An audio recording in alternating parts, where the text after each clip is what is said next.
Nastała wspaniała cisza. Cześć Anetka. Cześć Paulinko, Ponownie. tak, mamy wspaniałą ciszę. Jose nas opuścił, nastawił wszystko, co trzeba i możemy nagrywać. Tak, zdecydowanie. Uraczę Was wspaniałym swoim dźwiękiem. Zaopatrzyłam się w mikrofon. Cieszę się, jak moje dziecko. Cudownie brzmisz. Tak, my się pochwalimy, bo mamy takie mamy mikrofony. Pokaż swój. O, ty masz kolory. Także my mamy mamy fajne mikrofony. Jeszcze nie myślimy o tym, żeby Wam zaśpiewać, ale na razie mówimy.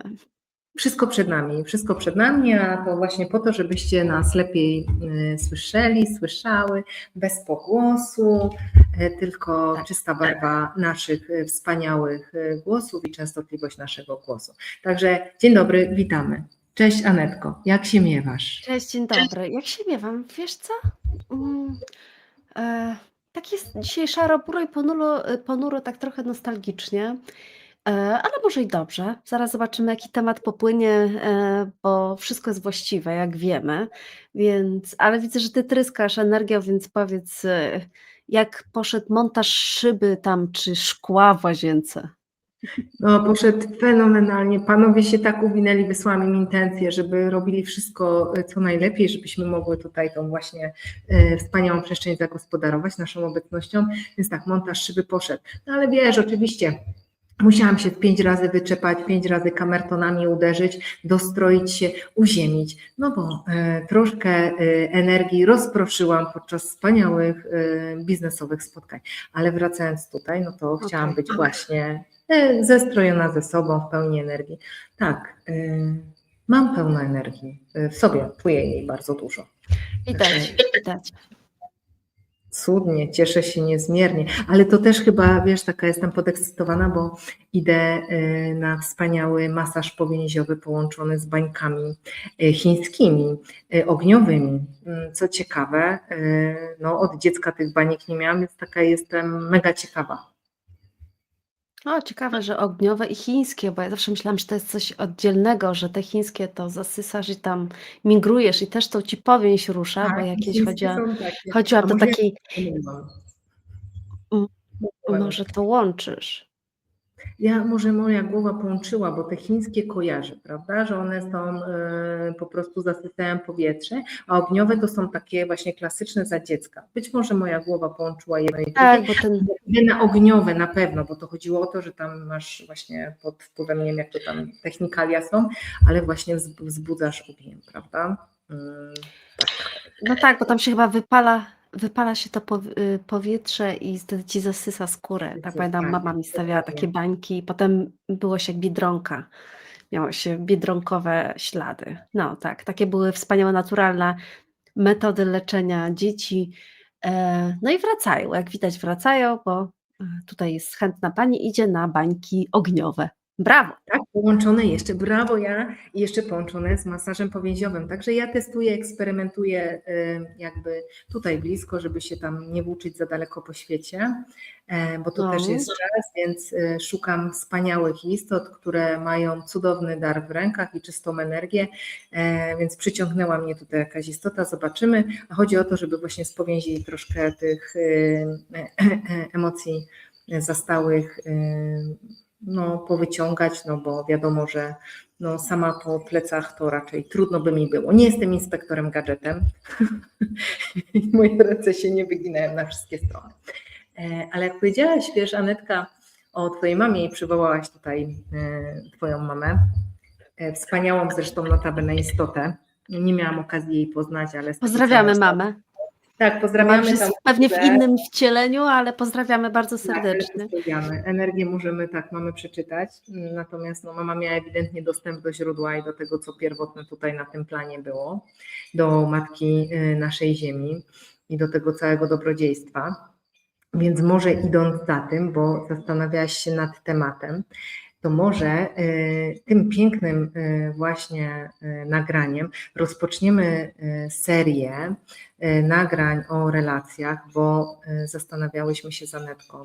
My jesteśmy w wielu rzeczach naprawdę wybitne. Mamy wspaniałe dary, talenty, ale tym, co myślę, że jest najwartościowsze i dla mnie, i dla Anetki się tu bardzo też pod tym kątem meczujemy, to są relacje. I wartość, jaka płynie nadrzędna ponad wszystkim, z budowania relacji.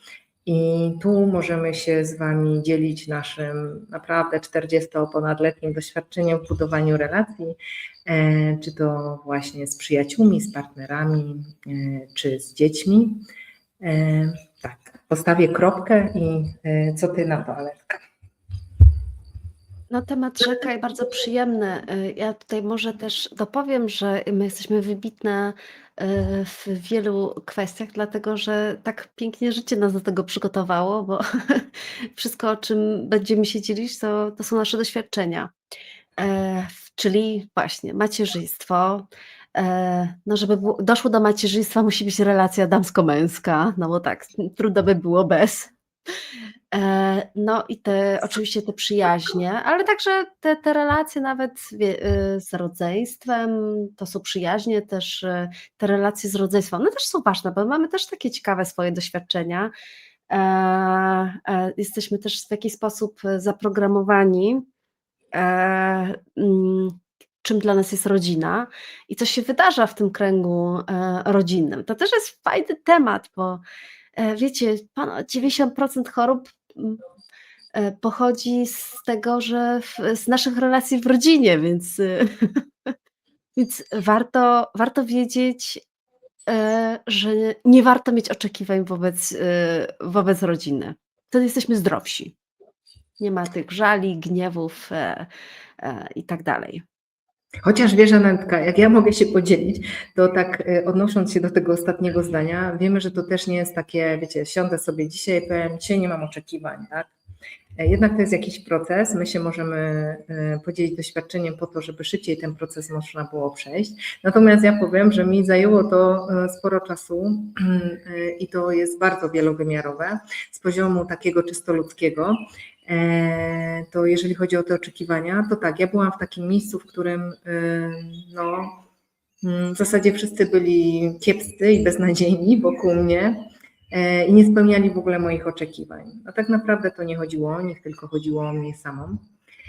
Dzisiaj jestem w takim miejscu, w którym nie mam oczekiwań. Naprawdę mogę z czystym sumieniem powiedzieć, że wobec członków rodziny, wobec tego, co nazywamy rodziną tutaj na tym planie, wobec innych istot po prostu nie mam oczekiwań, ale są takie momenty, w których te oczekiwania, nasza natura ludzka taka jest, gdzieś się pojawiają, z tego świadomość bardzo szybko można podziękować i odpuścić. Natomiast nie bycie w stanie, w którym się nie ma oczekiwań, pozwala nam otworzyć się na wszystko to, co najpiękniejsze płynie od każdej istoty.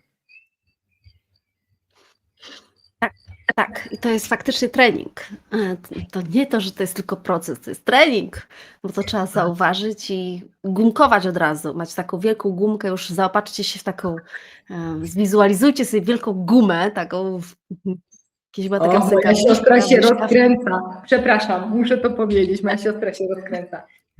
Pamiętasz, jak byłyśmy małe, była taka piosenka myszka, myszka, w kieszeni zawsze ją noszę. Była.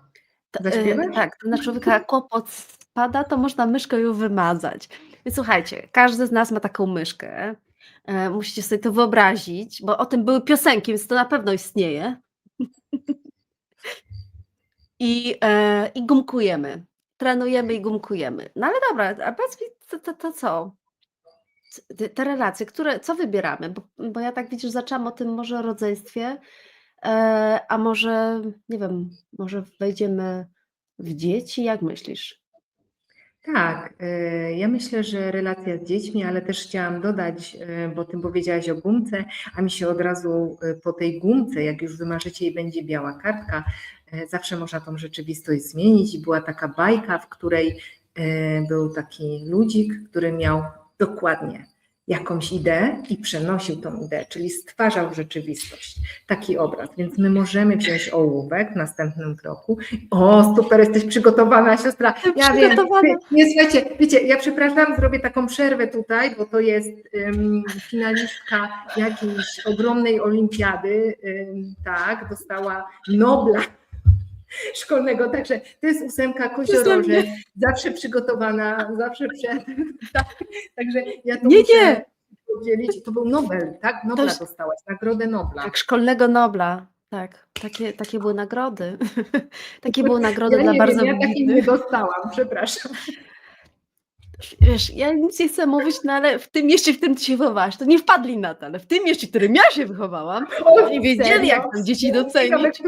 A wydawało mi się, że oba są równie zaściankowe, no ale dobra, no widocznie Lubaczów był troszkę bardziej przed kabiną, także w rozwoju, ale brawo ty za Nobla, także może mamy myśmy tutaj mieli noblistkę. większe... Słuchajcie, prawdziwą noblistkę przedstawiam.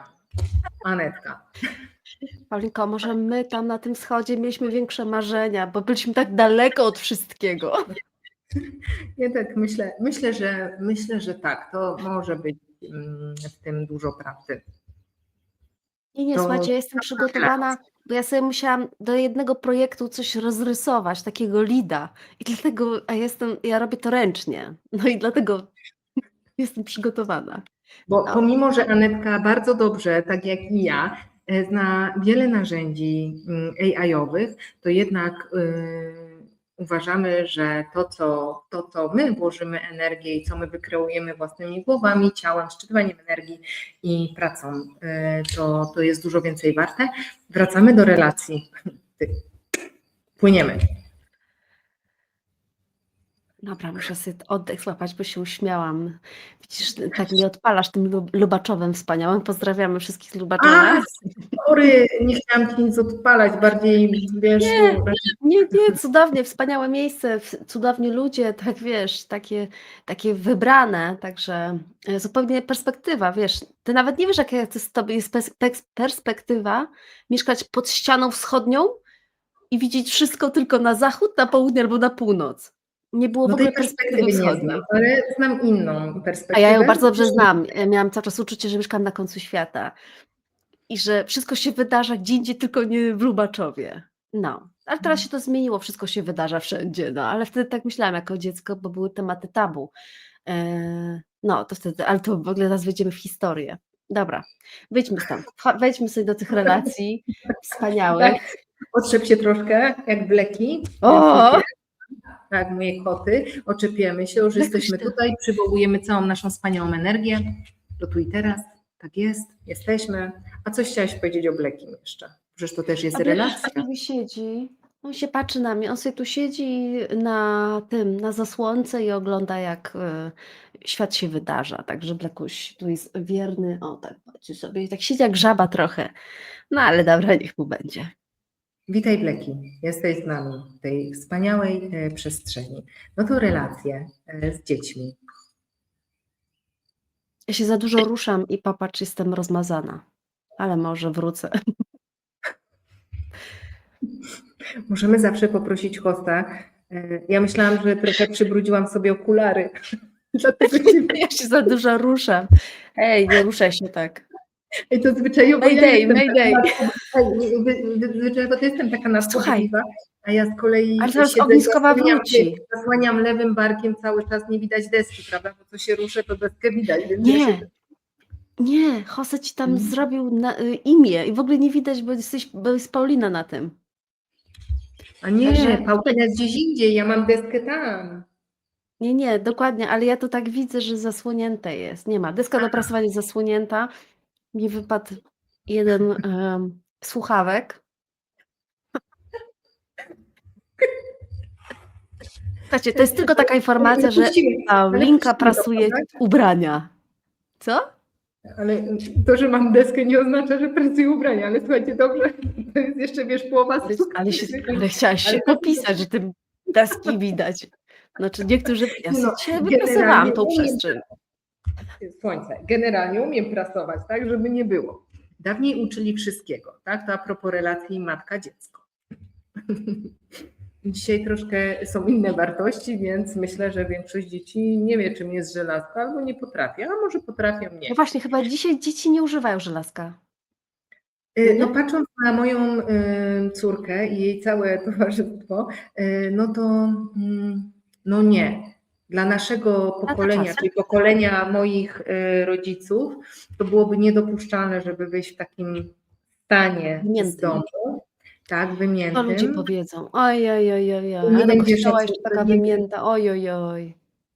ale nie okazujesz szacunku innym tym, prawda, jak ty wyglądasz, więc Że no jesteś wymięta. że jesteś wymięta i pomięta. No i ten konstrukt niestety zostaje i później dzieci rosną w tych właśnie przekonaniach, w tych wzorcach, no i muszą być bardzo poukładane, bardzo mocno się ograniczają w każdym aspekcie swojego życia, prawda, Anetko? Znamy z doświadczenia, z autopsji własnej, jak można być bardzo No tak, ograniczonym znaczy, właśnie i te ograniczenia wiesz, przekazać dzieciom. nie mam nic do wypracowanych rzeczy, bo lubię jak jest coś wypracowane, bo dla mnie to jest harmonijne, ale dlatego, że ja tego chcę, a nie dlatego, że co ludzie powiedzą, no nie? To jest ta Tak, różnica, ale że nie nie robię wymagać czegoś dla innych, tylko robię dla siebie. tak, ale też pytanie, no bo bardzo często jest tak, że no, nam jakby, no my, tak jak ty mówisz, nie, prasujesz i dla ciebie to jest okej, że masz wyprasowane, szanujesz innych, ale jak ktoś w twoim towarzystwie jest niewyprasowany, to ja rozumiem, że go przyjmujesz, akceptujesz, prawda? W pełni taki, Tak, że to jest jest jego niewyprasowany. to jest tak, on po prostu widzi piękno w wygniecionych ciuchach. No i okej, może tak być. Nie, oni widzą głębiej, oni widzą piękno wewnątrz, które wypływa, a te ciuchy to tylko tam nakładka taka na tego naszego awatara wspaniałego tutaj. Okej, dobra, to jest tak bardzo indywidualne, że ja nie wiem, czy chcę w to brnąć, bo sobie pomyślałam, a co by było, gdybyśmy zaczęły rozmawiać o tym, bo ktoś jest niewyprasowany, to teraz, że ktoś jest nieumyty. No i tak to już by O było. nie wiem, widziałam, czytałam to z Twoich myśli, przebiegło mi to, po prostu odczytałam, naprawdę odczytałam, Więc może więc nie idźmy myślę, tą że tak, drogą, bo nie wiem, bo się wyrażę wtedy i co? Nie no, nie. ja jestem picky girl, tak mi mówi Jose, więc mam swoje za uszami. Patrzcie, No, ile jak mam włosów każdy, za uszami. no jak każdy zresztą, tak? Tak, tak, mam coś, Jesteśmy ja po prostu są doskonali, rzeczy, ale które nie lubię. idealni, więc jesteśmy Tak, tak. I doskonali. też są rzeczy, które po prostu lubię i się dobrze czuję i między innymi jest właśnie jakaś higiena, także to a propos Tak. wyprasowania, no to jest czyjeś postrzeganie rzeczywistości, ale no dobra, nie no poszłyśmy nie wiem gdzie. Dobra, wróćmy do tych dzieci. Ale Słuchaj, to wszystko jest, ale ta Anetka, wszystko ja jest tutaj wiem, ważne, tak.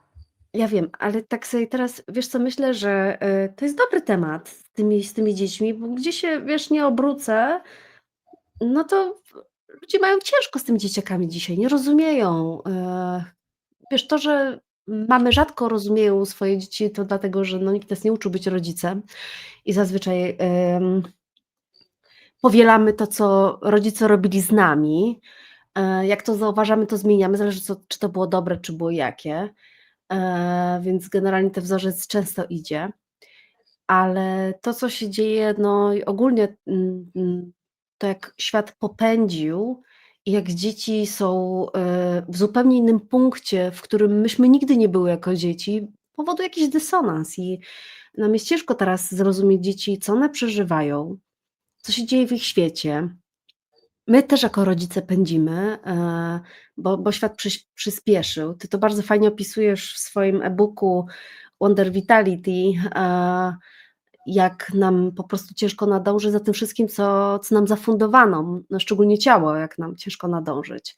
Ale ten system wartości, ten umysł, on się próbuje uczyć, nasza podświadomość się uczy, ale mam wrażenie, że to powoduje jakieś nieporozumienie na linii rodzic-dziecko i często rodzic nie umie się w ogóle odnaleźć w roli rodzica, bo jest takie naturalne odniesienie do przeszłości. Jak ja byłam dzieckiem, no to nie było takich problemów, co ty wymyślasz, ale nie da się tych czasów porównać, no bo jak myśmy się urodziły w latach 80., gdzie generalnie nie wiem, kto miał komputer, jak nie wiem, się miało 10 lat, to było abstrakcyjne, może w liceum szybciej, chyba że dzieciaki, które miały zamiłowania, albo rodziców, którzy mieli zamiłowania, bo to są raczej lata 90. A dzisiaj dzieci, jakie mają dostęp do technologii, w ogóle w jakim dzieci obecnie w dobrobycie się wychowują, to ciężko te czasy porównać, szczególnie jak rodzice warunkują pewne rzeczy, jak zasłużysz, to coś tam. No bo to ja też to słyszę gdzieś tam naokoło. I te warunki, a przecież my jako rodzic, szczególnie tak jak tak słyszałam, nie mam jakiegoś zdania na ten temat, ale że ta kobieta, czyli ta matka potrafi doświadczać tej bezwarunkowej miłości wobec dziecka.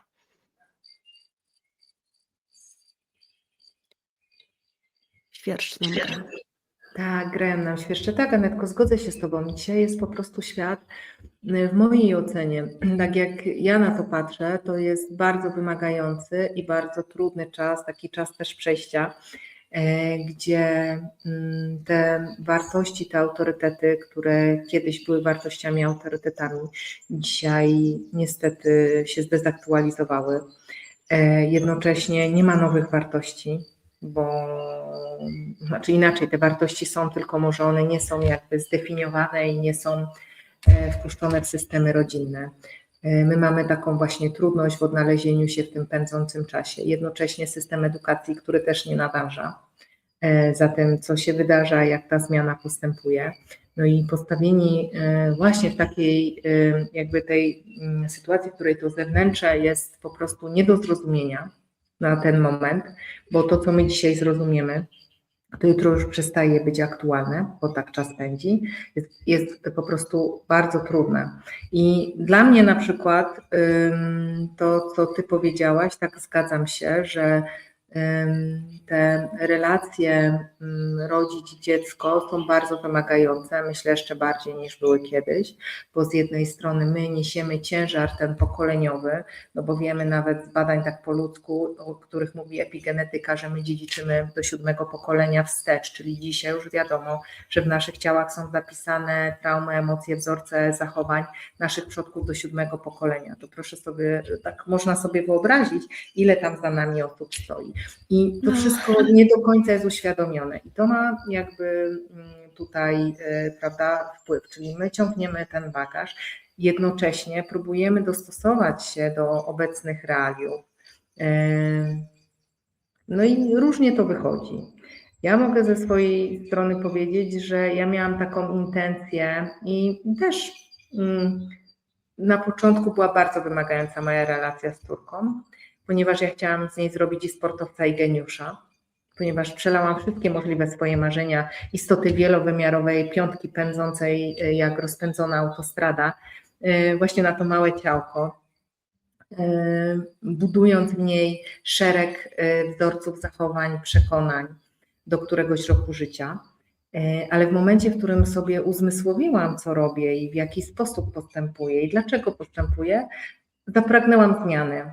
Ale jaka ta zmiana była? No, była bardzo głęboka, wypływająca prosto z serca, że ja chcę dać tej istocie wolność. Wolność od ograniczeń, czyli wolność od ograniczeń, wzorców, przekonań, czyli tego wszystkiego, co mnie ograniczało, po to, żeby jej nie ograniczało w przyszłości, żeby ona mogła dokonywać swoich wyborów. No i tą relację buduję po dzień dzisiejszy i to jest praca każdego dnia, tak jak z każdą inną relacją, a tutaj najważniejszy jest czas i obecność, czyli taka obecność dana, taka 100%, czyli jeżeli ja dla kogoś jestem, tak jak jesteśmy tu z Anetką, to ja nie mam innych myśli w głowie, nie mam niepozamykanych tematów, ja po prostu przyszłam tutaj całą sobą, z całą swoją energią, również dla Was, po to, żeby móc się dzielić tym, co uważamy, że mamy najcenniejszego. Więc tak, Anetko, zgodzę się, że te relacje są trudne, są wymagające. Ja myślę, że Twój pomysł z naszego poranka jest fantastyczny, bo my możemy sobie w kolejnych na przykład odcinkach rozłożyć tą relację na takie czynniki pierwsze, o których powiedziałaś i rozmawiać i może opowiadać o swoich doświadczeniach własnych, zaczynając u źródła, czyli w okresie poczęcia albo nawet trochę wcześniej, bo w zasadzie ta relacja już tam się buduje i tam powstaje, bo tam można przekazać albo wzorce miłości, oczekiwania i pełnej akceptacji, albo właśnie odrzucenia wzorzec, czyli główny też taki kolektywny wzorzec odrzucenia, który właśnie stamtąd może iść. Po to, żeby myślę, że na przykładach najlepiej zrozumieć, bo wiedzę można przekazać, ale przykład jest też mocno transformujący. Tak, kropka. Mi dzisiaj krążyły 2 wyrazy, jeśli chodzi o tą relację matka-dziecko. To było 2 wyrazy: wolność i szacunek. Bo to były te pojęcia, których ja się uczyłam w relacji z moją córką, żeby dać jej wolność, której, e, nie do końca miałam, będąc dzieckiem. Znaczy ja ją miałam w dużym stopniu, ale, no tego takiego zaufania nie było, tak jak ja mogę dzisiaj obdarzyć moją córkę i ten szacunek, do jej istoty, że ona naprawdę może sobie doświadczać. I tak, nie wiem, czy warto o tym wspominać, ale, może to będzie takie, dobry początek, żeby powiedzieć o tym, że z jakiegoś powodu to wasze dziecko przyszło do was. Z jakiegoś powodu to dziecko, czy dzieci, które macie, one są w waszym życiu. Czy to się dusze na to umówiły, są różne, koncepty, ale, jakie ty masz zdanie na ten temat? Bo to wiecie, to wszystko się zmienia, ale jakie masz właśnie zdanie? Bo może zacznijmy od tej duszy. Dlaczego, no bo jest istota, jest dusza i my jak to jest to, co my przyjmujemy, że wcielenie, no, jest takim skafandrem, jest awatarem, żeby sobie doświadczać, ale no dusza jest jakaś nieskończona i ona sobie przyjmuje ileś tych, wcieleń. No i z jakiegoś powodu pewnie ludzie się spotykają w różnych wcieleniach. Dlaczego to dziecko przychodzi i wybiera akurat ciebie? Według Wiesz co, no twojego właśnie, doświadczenia, wiedzy, czucia? wiesz, Anetka, ja powiem tak, dzisiaj jestem w takim punkcie, w którym rozpoznaję, czym ta prawda jest, ponieważ tych koncepcji jest bardzo dużo. Kiedyś próbowałam to zrozumieć właśnie przez umysł, czyli idąc tą drogą, żeby w ogóle zrozumieć siebie, zrozumieć świat, zrozumieć Julię, no to przyjęłam, że no my sobie wybieramy tych rodziców, tak? Bo to jest jeden z konceptów, że my wybieramy tych rodziców po to, żeby doświadczać, właśnie też również w trudach doświadczać, no bo niby w ten sposób możemy poznać samych siebie, prawda? I w tym dualnym świecie, w którym tutaj jesteśmy, doświadczyć jednego bieguna po to, żeby doświadczyć drugiego, czyli finalnie tej, powiedzmy, miłości bezwarunkowej. No dzisiaj nie do końca się z tym mogę zgodzić. Dla mnie myślę, że to jest trochę koncept ograniczający, ale to jest moje zdanie. Ja rozpoznaję w sobie, czym ta prawda jest, na dzisiaj dla mnie oczywiście, i nie umiem jednoznacznie odpowiedzieć. Natomiast wiem, że jeżeli my się spotykamy jako energię, jako duszę, to my sobie towarzyszymy i od nas zależy, jak to towarzyszenie na tym planie będzie wyglądało i w jaki sposób poza, powiedzmy, iluzją umysłu będziemy wspólnie mogli wyjść. Ja długo rozpracowywałam tutaj program rodziny właśnie po to, żeby oddać Julcie, powiedzmy, wszechświatowi.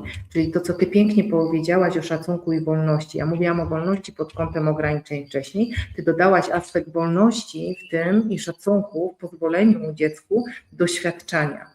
Tak? Czyli, że ono też może doświadczać, niekoniecznie my oczywiście z tej rozumianej miłości nakreślimy mu drogę, żeby ono nie doświadczało i nie cierpiało. No nie, my pozwalamy doświadczać. Ja długo pracowałam właśnie z tym, żeby Julcie oddać wszechświatowi, wyjść poza konstrukt rodziny, czyli żeby mi nie odpalały te wszystkie programy rodzicielskie, tylko potraktować ją jako odrębną, wolną istotę i duszę, którą tutaj przez jakiś czas sobie towarzyszymy i to, co ja mogę dać jej najlepszego, to daję, jednocześnie będąc, supportując, ale nie no tutaj naruszając jej granic, jednocześnie przyjmując, że ona też jest dla mnie nauczycielem. Bo na przykład moje dziecko jest starszą duszą niż ja. Ja osobiście powiem szczerze, że to jest właśnie ta moja otwartość, którą zbudowałam w sobie, bo nie zawsze tak było. Mogę się naprawdę bardzo wiele od niej też w kwestiach takich wielowymiarowych nauczyć.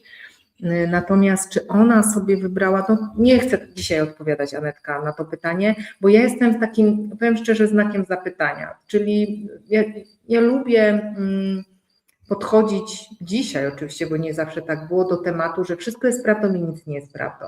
Czyli jakby podważać wszystko, oczywiście na ile mam gotowość, bo to nie zawsze jest, że na wszystko mam gotowość. Więc ja tu zostawię znak zapytania, bo ja sobie rozpoznaję w sobie, czy te właśnie koncepcje dotyczące wyboru, czekania w kolejce, do zejścia, do inkarnowania tutaj na tą planetę bądź inną, czy to no nie do końca się dzisiaj z tym utożsamiam. Tak, ja przeszłam przez wiele tych koncepcji, nie wiem czy przez wszystkie, ale dzisiaj mam taki znak zapytania i sobie na niego pozwalam. Także tak. A jak ty uważasz, Żanetka? Jak ja uważam, wiesz co, ja tak sobie nawet myślę, że żeby nawet podzielić się, że w to, co wy wierzycie i daje wam to zrozumienie i spokój i to działa, to niech to takie będzie, bo my możemy, tak jak powiedziałaś, my w ogóle postrzegamy rzeczywistość przez własne filtry, więc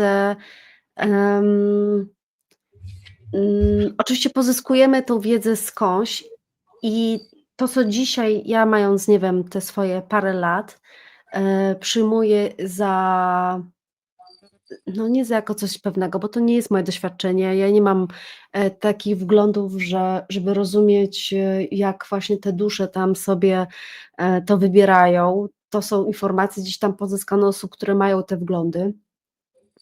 I ja mogę to po prostu przyjąć, że to takie może być. I może być to dla mnie rozmazane, nie musi to być dla mnie, że nie wiem, że muszę mieć pewność, jakie to jest, bo inaczej, nie wiem, będę się źle z tym czuła.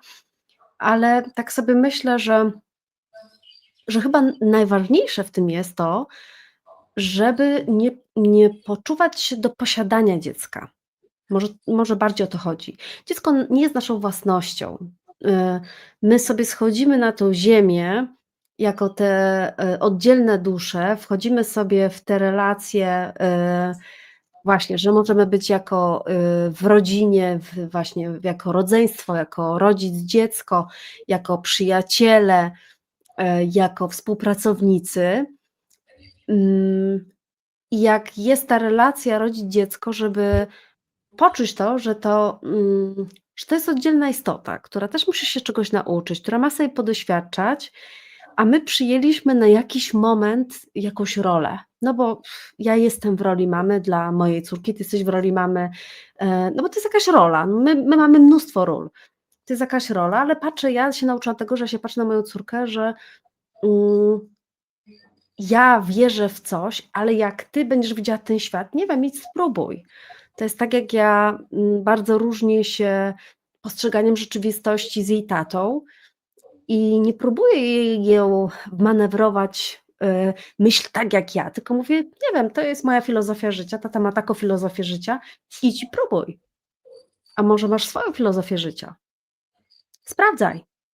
To jest twój wybór, doświadczaj sobie, żeby nie mieć tej chęci przywłaszczania i przekazywania, tak jak właśnie mówiłaś na początku, że dzieci spełniają nasze marzenia właśnie w sporcie albo te studia, bo to nadal to widać. Ja to widzę, chociaż u mojej córki, ona teraz zdaje maturę, będzie zdawać maturę, gdzie jest ten taki pęd tych rodziców, którzy mają potrzebę, żeby te dzieci dostały się na takie zawody, na studia, żeby wykonywać takie zawody, które nadal w ich odczuciu są nobilitujące, a nie, że dziecko, nie wiem, jego to nie interesuje.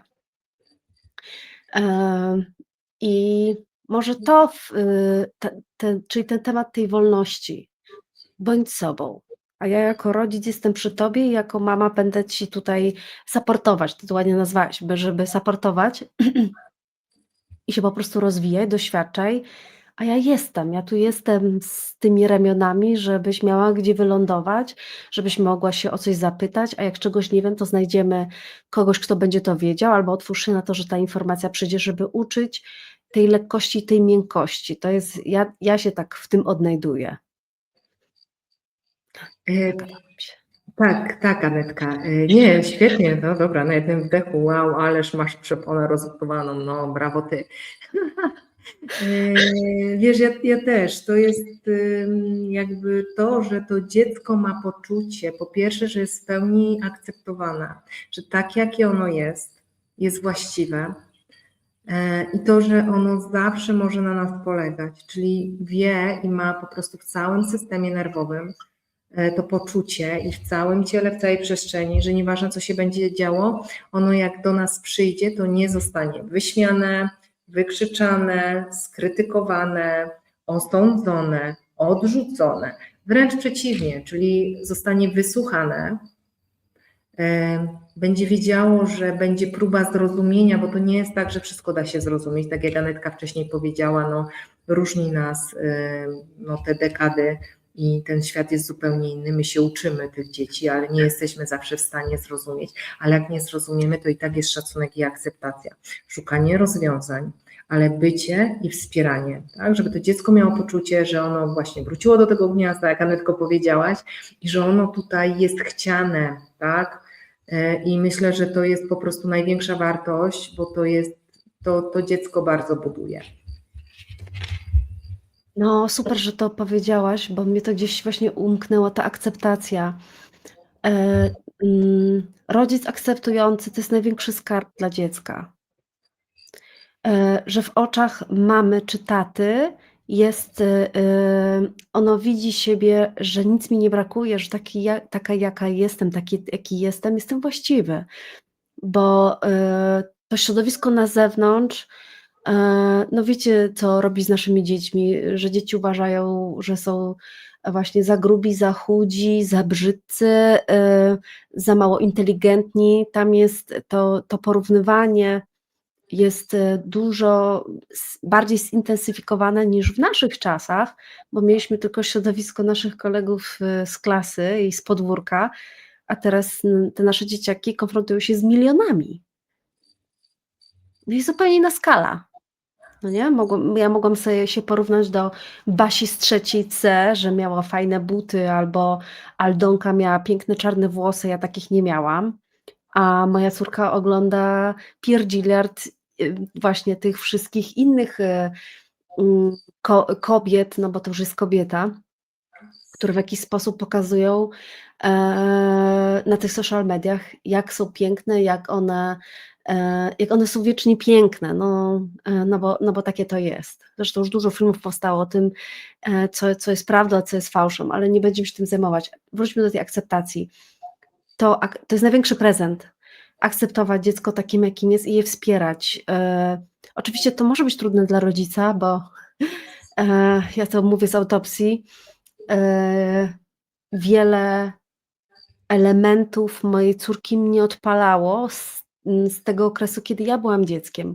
I jak ja siebie nie akceptowałam, jak byłam nastolatką, to mi to córka pokazywała, więc mnie po prostu dosłownie ciało wykręcało. Więc jeżeli jest coś, co cię złości, droga mamo, drogi tato, w twoim dziecku, to złościsz się sam na siebie, bo tak naprawdę ono opowiada o tym, co się wydarzyło w twoim życiu.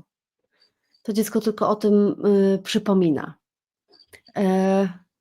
No w ogóle to jest taki fajny przepis chyba na relacje, że jak coś się odpala, no to super, że cię odpala, to znaczy, że tam trzeba popatrzeć głębiej, pogrzebać i sobie zrobić porządki.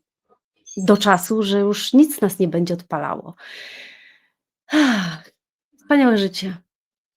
Tak, wspaniałe i naprawdę to jest piękna, ekscytująca droga, bo to jest też taka droga samopoznania, bo to zawsze do tego jakby zmierza. My widzimy w oczach innych siebie tak naprawdę, tak jak Anetka powiedziała, i jakkolwiek byśmy nie nazwali, czy rzeczywistość, czy drugi człowiek jest dla nas lustrem, czy jakby odzwierciedleniem naszej duszy, czy właśnie patrzymy na drugiego poprzez te filtry, które mamy w głowie i dlatego nam tak ładnie tutaj to słowo, my lubimy to słowo odpala, tu różne aspekty. No i myśl mi uciekła, ale nie szkodzi, zaraz tutaj wróci. Za dużo energii. Tak, wiesz, właśnie za dużo energii, ja się uczę cały czas czytać i ukierunkowywać energię, bo po prostu tego tyle przepływa przeze mnie, że czasami trudno mi tutaj na słowa to przełożyć. Natomiast Natomiast tak, wróćmy do akceptacji. Ja się tutaj, tak, ja się właśnie z Anetką tu w 100% zgodzę, ale nie jest to też takie proste, no nie, bo dzisiaj tak, dzisiaj mogę powiedzieć, że dzisiaj w pełni akceptuję moją córkę, chociaż tak naprawdę uśmiecham się do tego, ponieważ ona jest 9 numerologiczną, więc my zupełnie jesteśmy na 2 różnych biegunach i to nie jest tak wcale proste, żeby się gdzieś dorozumieć, dogadać, ale jednak to się udaje, naprawdę się udaje, czyli wychodzenie ponad te pewne ograniczenia, które tutaj są na nas nałożone jako na te ciała ludzkie, to się udaje.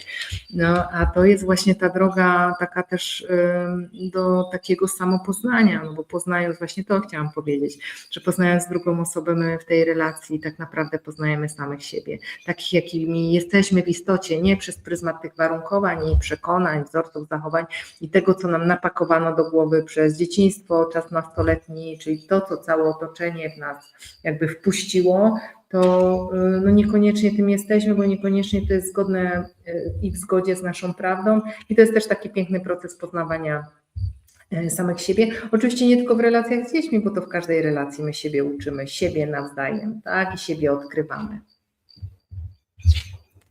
Tak, ja myślę, że też a propos tej wolności można by było też dopowiedzieć jedną rzecz. Właśnie pozwolić dziecku doświadczać, ale też stawiać granice, bo też żeśmy to przetestowały. To jest naprawdę, nie chcę powiedzieć, że to jest trudne, ale to jest taka subtelna granica, że ty wiesz, w którym momencie masz wejść w tego rolę tego ludzkiego rodzica i powiedzieć nie, bo czasami tak po prostu mówię do mojej córki, czasami jej tłumaczę, ale czasami są takie sytuacje, że jej po prostu już nie tłumaczę.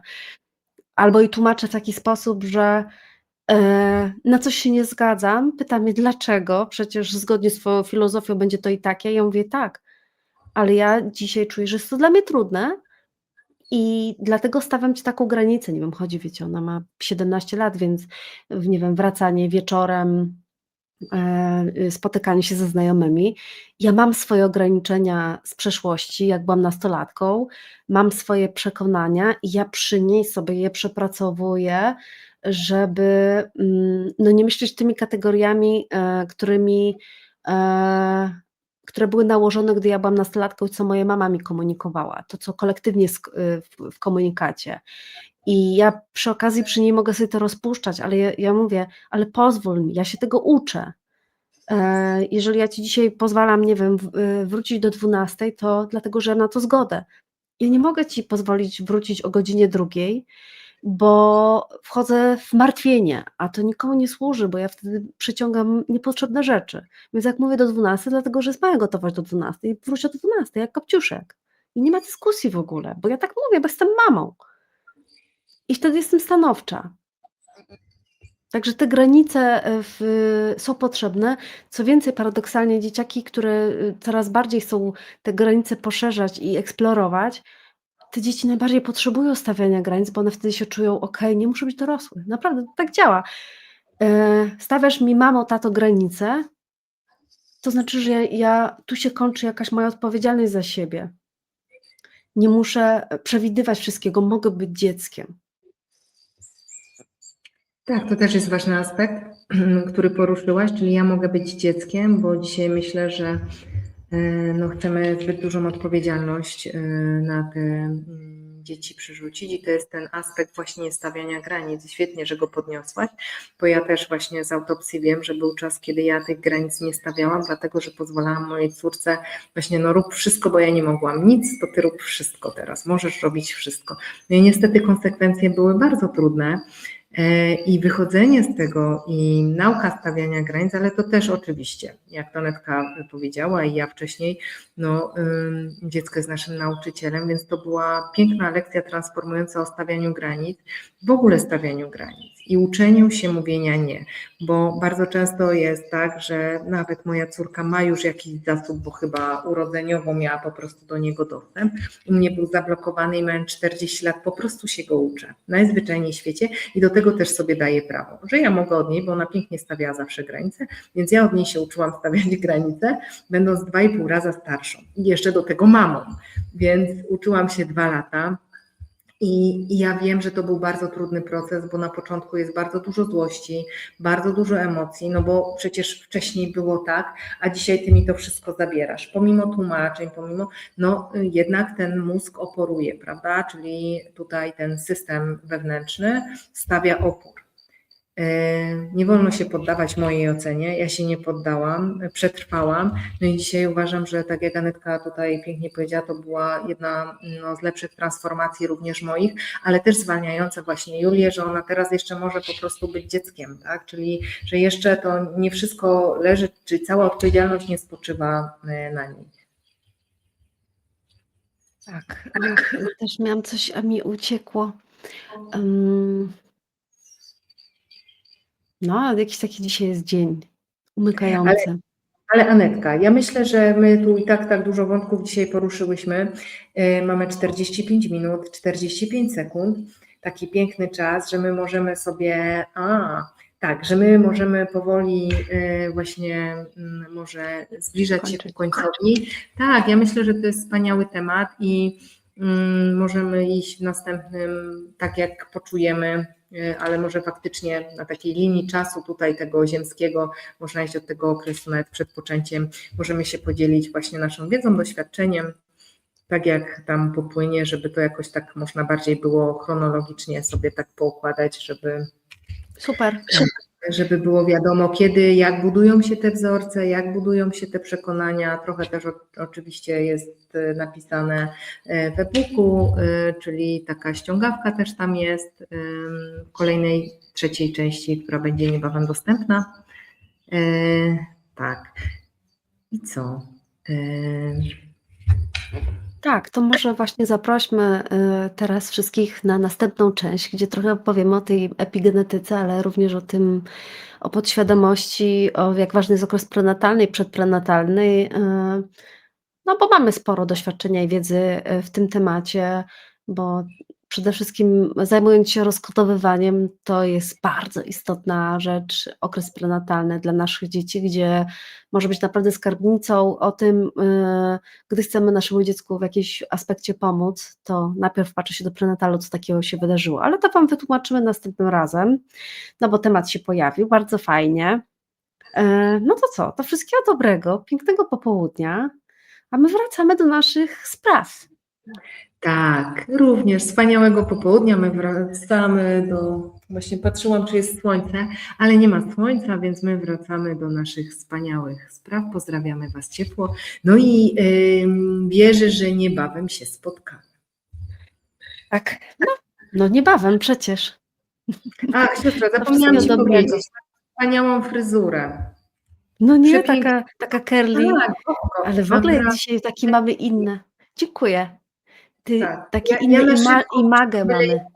Nie, ja musiałam byle jak włosy związać, bo miałam panów od szyby, więc nie miałam jak sobie fryzury zrobić, bo mi zajęli Ale łazienkę. świetnie wyglądasz. Ja Cię dawno nie widziałam w upiętych włosach, także też pięknie. No widzicie, wszyscy jesteśmy piękni, piękne, także robimy sobie takie super fryzury, żeby świetnie wyglądać. Właśnie, możemy sobie takie loki zrobić, albo sobie możemy spiąć i też jest super. No to pa! Pa!